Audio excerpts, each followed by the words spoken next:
Who's overthrowing governments? I'm not overthrowing governments. I'm Mr. Beat. Come on. Y'all know me. Still same old G. I ain't got time for that.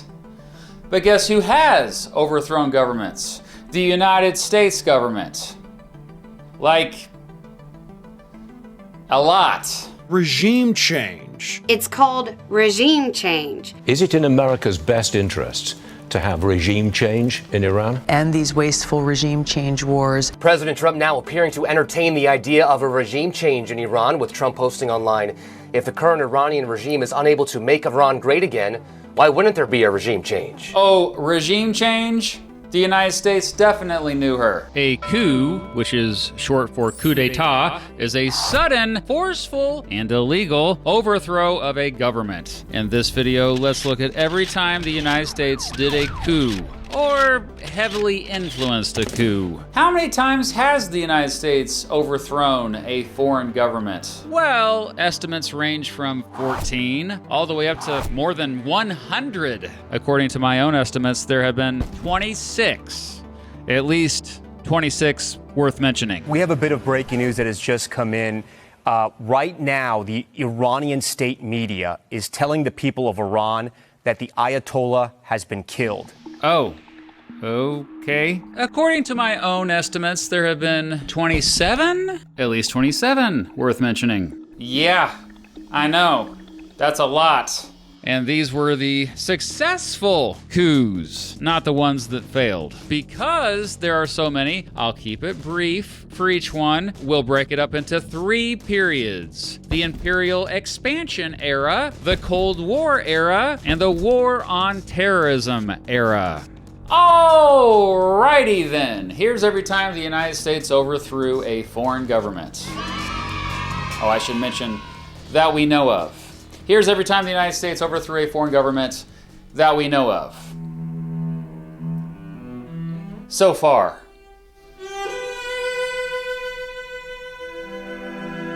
During the imperialism expansion era, the United States was a bit more brazen with their imperialism. They didn't try to hide it. On January 17th, 1893, American and European businessmen, with aid from the United States military, overthrew Queen Liliuokalani because her Hawaii First policy basically threatened their profits. Now, many don't realize the United States didn't annex the islands until more than 5 years later. In the meantime, these business leaders just started their own government there. As you probably already know, Hawaii eventually became a state, but the overthrow of the Hawaiian Kingdom remains one of the most controversial land grabs in American history. Over the next several decades, the United States went bananas with the Banana Wars, a series of American interventions in Central America and islands in the Caribbean Sea. Hold on, I gotta take this. Hello? No. No. The name Banana Wars was popularized by a historian named Lester Langley, who wrote multiple books on American intervention in Latin America, and he called them that since many of these interventions protected the United Fruit Company, which made a lot of money off of, you guessed it, bananas. In 1903, after Colombia wouldn't let the United States build a canal through this part of their territory, the United States government encouraged Panamanian rebels who lived in the area to declare independence. The American president at the time, Theodore Roosevelt, sent warships to block Colombian troops from stopping the revolt. And yep, after the Panamanians gained independence, the new country of Panama almost immediately signed a favorable canal treaty with the United States. Also in 1903,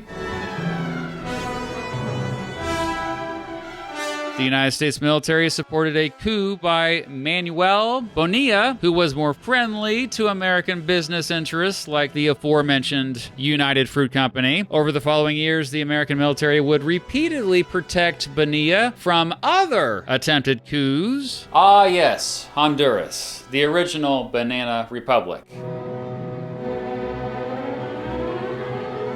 Well, the United States originally acquired Cuba after defeating another imperial power, Spain, in the Spanish-American War. At first, the United States promised Cuba they'd have independence. But then the Americans, just wouldn't go away. Congress passed the Platt Amendment, which said the United States could intervene anytime it wanted to against a government it did not approve of. And it did just that. The American military hung around Cuba until 1909. Hey, speaking of 1909,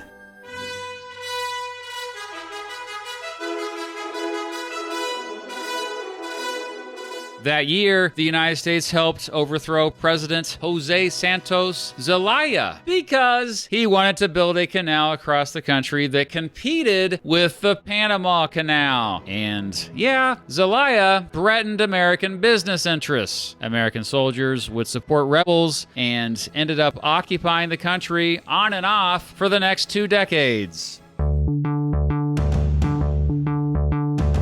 I hate to break it to you, but every time you go online, giant corporations are stealing your personal data. And then data brokers are turning around and selling your personal data to anyone. Stuff like your address, your phone number, even your political beliefs and income level. Ugh, jeez. I hate this crap.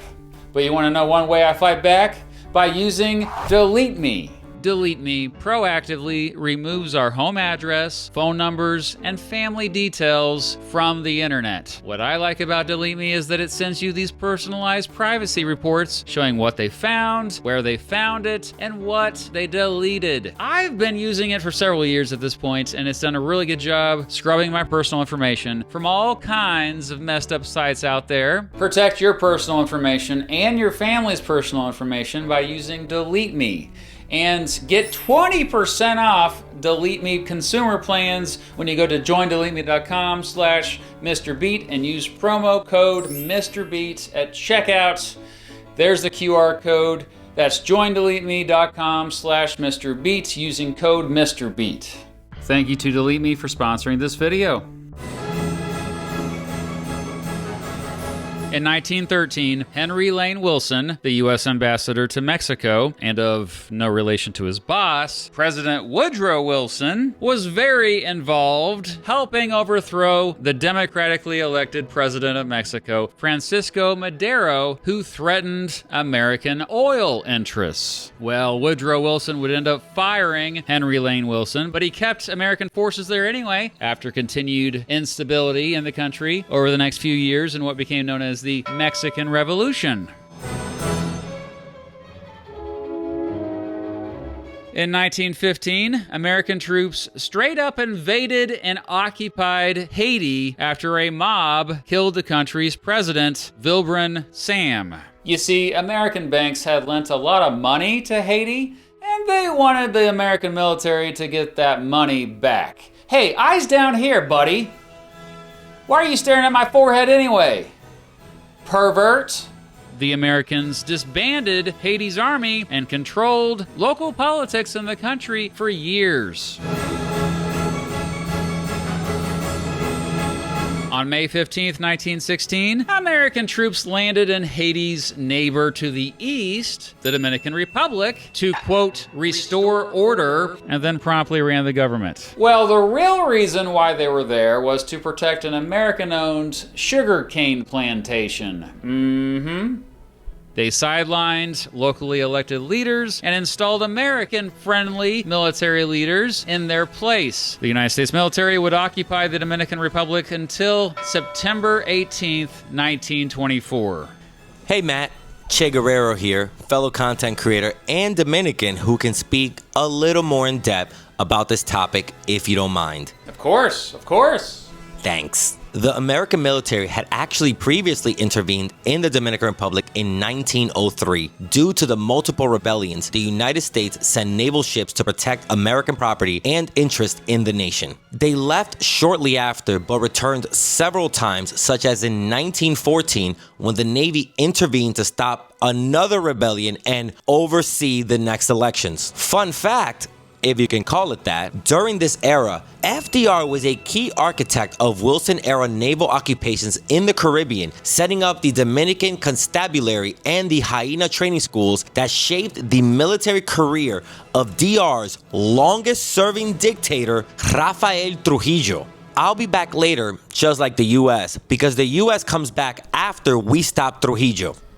Thanks, Che. You can imagine this led to a lot of anti-American sentiment throughout Latin America. Well, props to the American presidents Calvin Coolidge, Herbert Hoover, and Franklin Roosevelt, who mostly ended regime changes. Hoover and FDR, in particular, implemented what became known as the Good Neighbor policy, in which the United States pledged to respect the sovereignty of its neighbors and avoid direct military intervention in Latin America. No more military occupations. But then World War II happened, and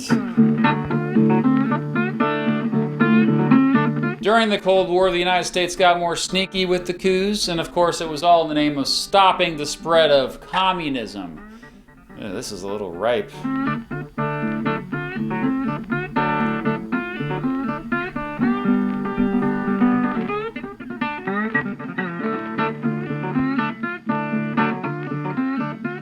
Yeah, this one's a bit more famous. In 1953, after Iran's democratically elected Prime Minister Mohammad Mossadegh nationalized British-controlled oil, hurting American companies, the Central Intelligence Agency, or CIA, as well as the MI6, the British Secret Intelligence Service, paid mobs, bribed officials, and spread propaganda to cause chaos in the country. Eventually, they aided in a straight-up coup of Mossadegh, replacing him with Mohammad Reza Pahlavi, a king more friendly to American business interests. Pahlavi would rule with an iron fist, and the people of Iran would eventually revolt against him in what became known as the Iranian Revolution, which, led to the Iranian hostage crisis.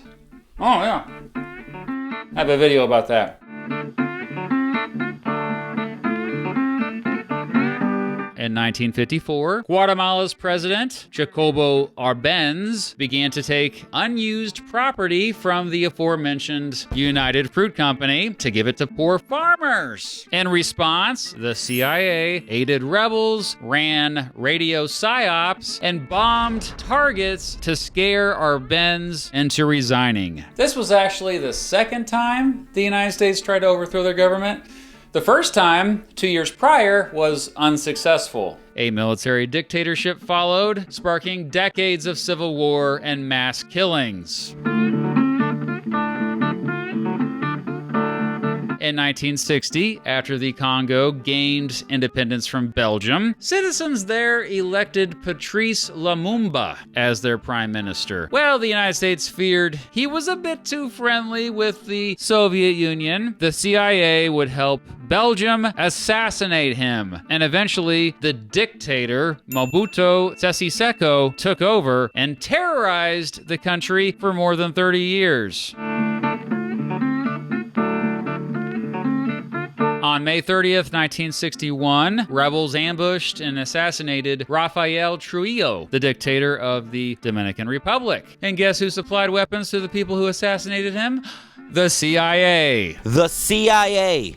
Always playing both sides. Hi, Che again. Missed me? In 1963, the Dominican Republic held elections and Juan Bosch came into power as president of the Dominican Republic as part of the Dominican Revolutionary Party. This made the conservatives on the island very nervous. They saw Bosch taking land from the rich landowners, creating a more liberal and less secular constitution, and allowing the Communist Party to grow. Also, and most importantly, limiting the power of the military. That last one was the nail on the coffin for Bosch's presidency. This led to the far right of the Dominican Republic removing Bosch in what they called a bloodless coup, which replaced him with a military junta. This led to a civil war in April 1965. Side note, my grandmother was born in the Dominican Republic in 1933, 3 years into Trujillo's dictatorship. When the civil war broke out and it seemed like Bosch was going to come back into power, she remembers having hope that her country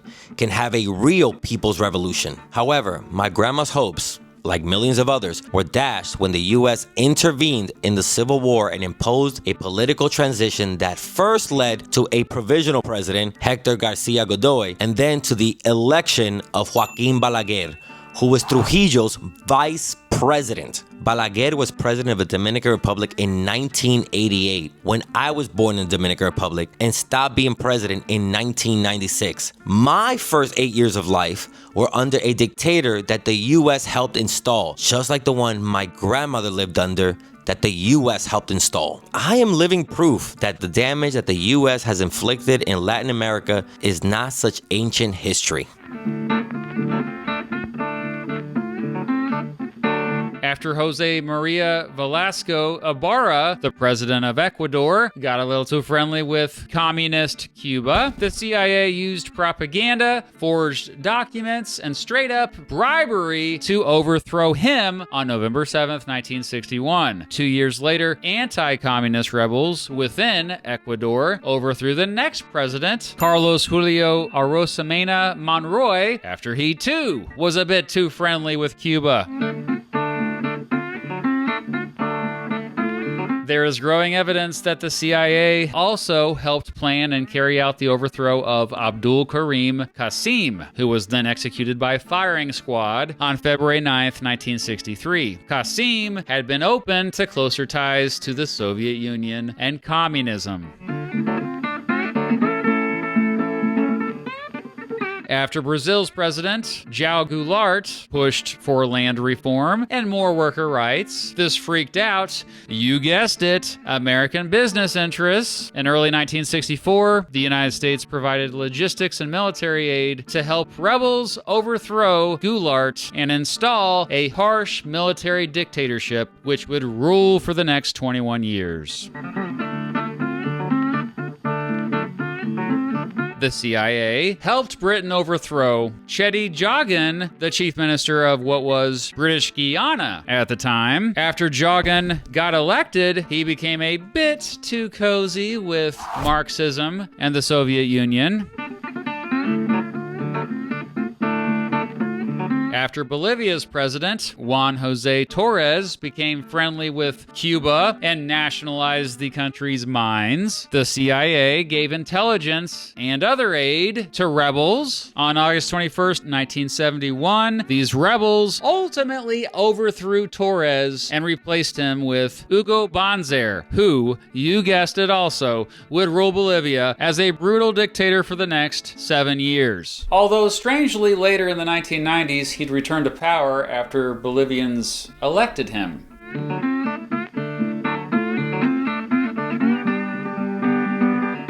Well, Chileans elected a socialist named Salvador Allende as their president after he nationalized the copper mines and threatened American business interests. The CIA caused chaos by disrupting the economy and giving millions of dollars to rebels for them to conduct military strikes. On September 11th, 1973, Chilean military rebels bombed the palace and killed Allende. Augusto Pinochet took over as a brutal dictator and would routinely torture and disappear citizens over the next 17 years. Yeah, I think these are starting to sound redundant.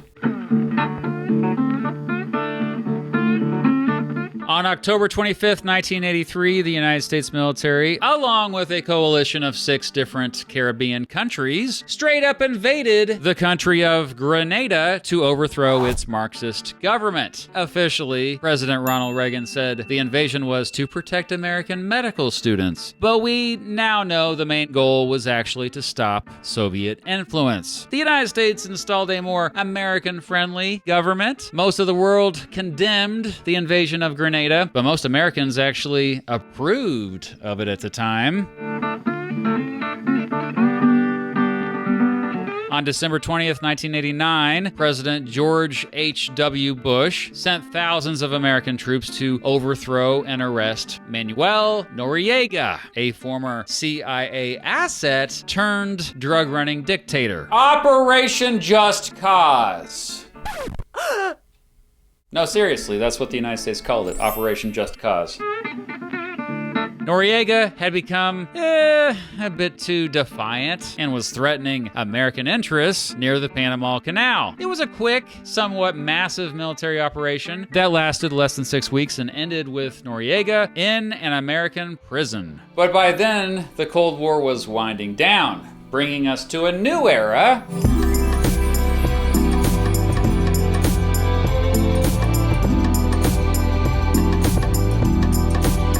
Operation Uphold Democracy.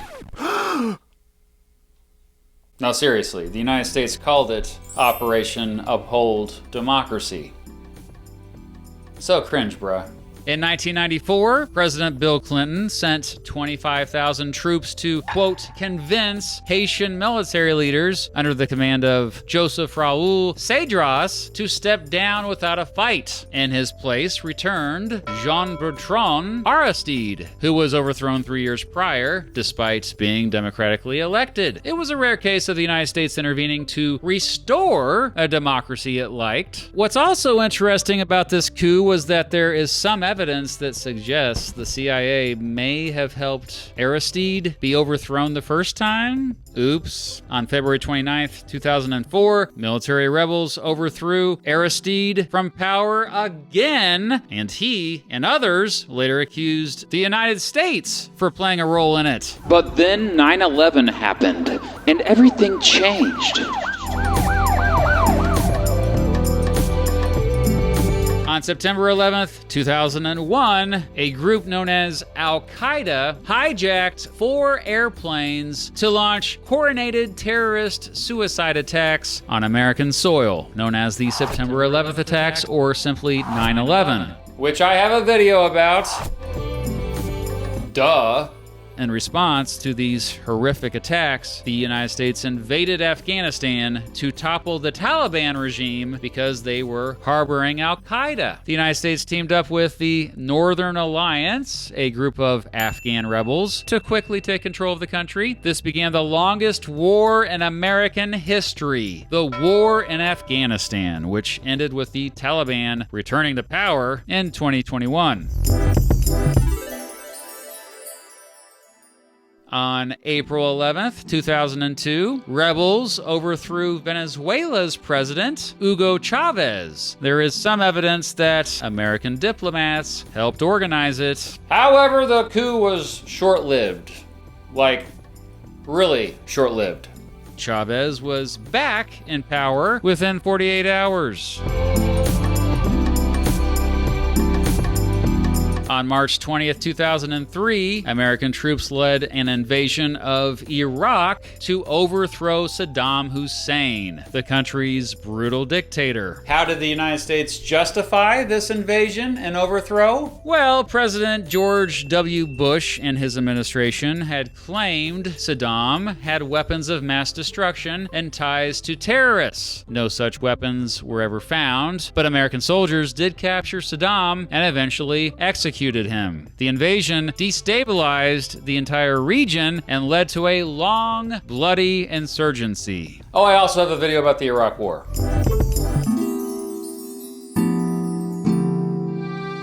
In 2011, both American and NATO air power helped rebels overthrow the dictator Muammar Gaddafi. And boy, did those rebels, Yeah, they took care of him. Sure, the mission was officially to, quote, protect civilians, but it just quickly turned into yet another regime change operation. Libya fragmented into rival governments and has basically been in constant chaos ever since. And here's some very recent history.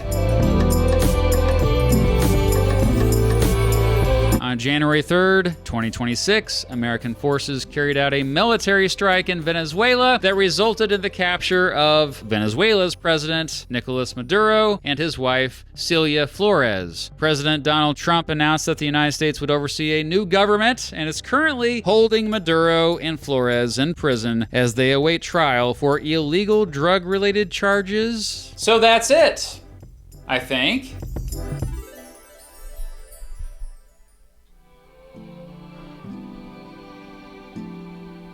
Oh crap, there's another one. Yep, literally as I was making this video, the United States and Israel launched strikes on Iran that killed Supreme Leader Ayatollah Ali Khamenei and around 40 senior members of the country's regime. Why? Well, I don't know if we have a good grasp as to why yet. But that's it. That's every time the United States overthrew a foreign government, I think. Yeah, I hope. I hope that's every time the United States has overthrown a foreign government.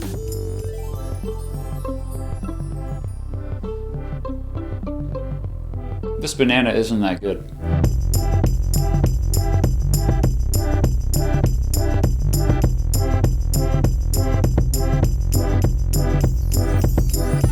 Thanks, Matt, for letting me share a bit of what I know with your audience. And please follow me on TikTok, Instagram, Substack, and YouTube at Che Guerrero ENG if you want to see a mixture of comedy and news. Thanks. Till next time. Thanks for hopping in, Che, for this video for the Dominican Republic and stuff. I highly recommend you check out all his channels. And a big inspiration for this video was a book that I read about 20 years ago now. I can't believe it's been that long. Overthrow by Stephen Kinzer. It's a great book. I highly recommend it. And look, I know that wasn't all of them. There are more times the United States probably was involved with overthrowing a foreign government. I got tired, okay? If you can think of any more, please let us know in the comments. Oh, and if you work for the CIA, please let us know of any secret ones that you were involved with in the comments as well. Thanks for staying curious.